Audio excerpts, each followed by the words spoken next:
মার্কিন মসনদে বসার পর থেকেই অবৈধ অভিবাসীদের বিরুদ্ধে কঠোর পদক্ষেপ নেওয়া শুরু করেছেন যুক্তরাষ্ট্রের প্রেসিডেন্ট ডোনাল্ড ট্রাম্প।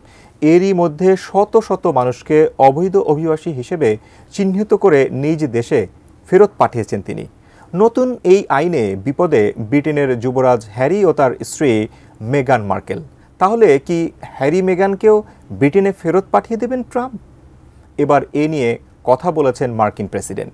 কি বললেন ট্রাম্প? বিস্তারিত জানাচ্ছেন শেখ ফরিদ। ব্রিটিশ রাজপরিবারের সদস্য প্রিন্স হ্যারিকে নিয়ে মানুষের কৌতূহলের শেষ নেই। তিনি রাজা চার্লসের কনিষ্ঠ পুত্র এবং ব্রিটিশ সিংহাসনের পঞ্চম উত্তরাধিকারী। তবে 2020 সালে ব্রিটিশ রাজপরিবারে তকমা ঝেড়ে ফেলেন হ্যারি। স্ত্রী মেগান মার্কেল সহ পাড়ি জমান যুক্তরাষ্ট্রে। বর্তমানে তারা ক্যালিফোর্নিয়ার মন্টোসিটোতে বসবাস করছেন।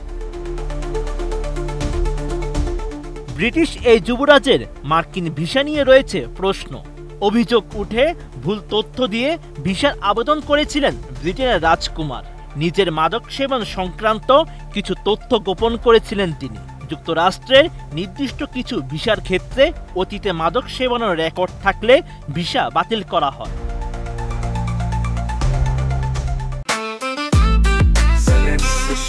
জেনেক্সে শিফট করো, লাইফকে লিফট করো। মার্কিন মসনদে বসার আগেই হ্যারির ভিসা সংক্রান্ত প্রশ্নের মুখে পড়তে হয়েছিল ট্রাম্পকে। 2024 সালের শুরুর দিকে একটি সাক্ষাৎকারে তিনি জানান, যদি ক্ষমতায় আসেন ব্রিটেনের রাজকুমারের মিথ্যা ভাষণের বিষয়ে পদক্ষেপ নেবেন। হোয়াইট হাউসে ফেরার পর থেকেই অবৈধ অভিবাসীদের বিরুদ্ধে কড়া পদক্ষেপ নিতে শুরু করেছেন ট্রাম্প। এমন পরিস্থিতিতে অনেকেই ধারণা করছেন অবৈধ অভিবাসী প্রিন্স হ্যারিকেও ব্রিটেনে পাঠিয়ে দিবেন ট্রাম্প। তবে সেই ধারণাকে ভুল প্রমাণ করেন ট্রাম্প। সম্প্রতি নিউ ইয়র্ক পোস্টের এক সাক্ষাৎকারে ট্রাম্পকে প্রশ্ন করা হয়, হ্যারিকে যুক্তরাষ্ট্র থেকে দেশে ফেরত পাঠানো হবে কিনা। এর জবাবে মার্কিন প্রেসিডেন্ট জানান তিনি এমনটা করতে চান না, কারণ স্ত্রীকে নিয়ে হ্যারি এমনিতেই অনেক ঝামেলায় রয়েছেন। এর আগে ট্রাম্পের বিরুদ্ধে প্রকাশ্যে বক্তব্য দিয়েছেন প্রিন্স হ্যারির স্ত্রী মেগান Markle.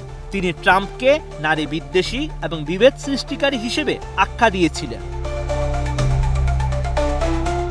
Sheikh Farid, ATN news.